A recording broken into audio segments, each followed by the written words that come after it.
Well, শেষ পর্যন্ত south সিনেমার ডাকু মহারাজ হিন্দি রাবের সঙ্গে রিলিজ হয়ে গেছে। হালাকি এই সিনেমা কয়েক সপ্তাহ আগেই তেলেগু ভাষাতে রিলিজ হয়েছিল। আর এই সিনেমা নিয়ে একটা কেস তো তৈরি হয়েছিল এবং দর্শকরা এই সিনেমাকে ভালো সিনেমা বলেছে। এখন দেখার বিষয় হলো সত্যিই কতটা ভালো হলো। 64 বছর বয়সে এনবিকে হিরো অবতারে মাতিয়ে দিয়েছে। এখনকার দিনে 30-35 বছরে নায়কেরা যেখানে সিনেমা ফ্লপ দিচ্ছে, সেখানে এমন একজন যে তার পরপর সিনেমা হিট দিচ্ছে। আর এই ডাকু মহারাজ সিনেমা দেখার পর তো এই কথাটাই বলতে হবে, এই সিনেমা একটা মাস মশলা এন্টারটেনিং সিনেমা, যেখানে ড্রামা আছে, গল্প আছে, কিছু টুইস্টও আছে, হালকা ইমোশন ও ভরপুর অ্যাকশনে ভরা। সিনেমার ফার্স্ট হাফে এনবিকে, যে একজন ডাকু জেল থেকে পালায়, তাকে পালাতে তার কিছু সাথীরা সাহায্য করে। একটি বাচ্চা মেয়েকে বাঁচানোর জন্য গুন্ডাদের হাত থেকে অন্য একটা জায়গায় আসে।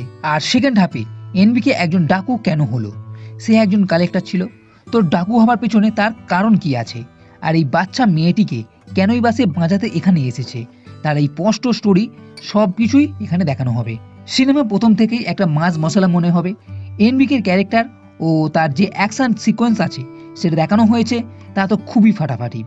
এর সঙ্গে ব্যাকগ্রাউন্ড মিউজিক সেটা তো আরও ভালো। সিনেমার ফার্স্ট হাফে হালকা কমেডি, তবে তেমন ভালো কোনো হাসানোর মতন কিছু নেই।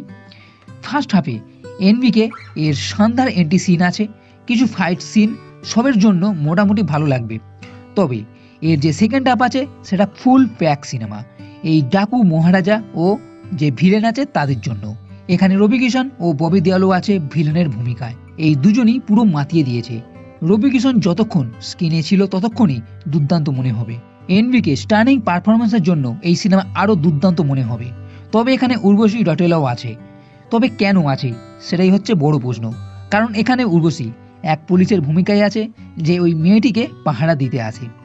ব্যাস এইটুকুই, তেমন বড় কোনো কিছু নেই, বলতে গেলে কোনো ভূমিকা নেই, শুধুমাত্র ওই আইটেম সং ছাড়া, যেটা বাওয়াল মাচিয়েছিল। বলতে গেলে ডাকু মহারাজ টিপিক্যালি সাউথ সিনেমা, যেটার জন্য এরা জানা যায়।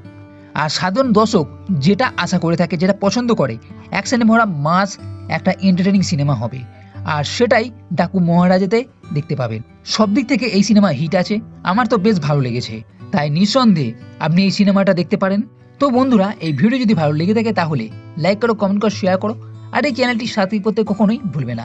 এই ভিডিও দেখার জন্য ধন্যবাদ।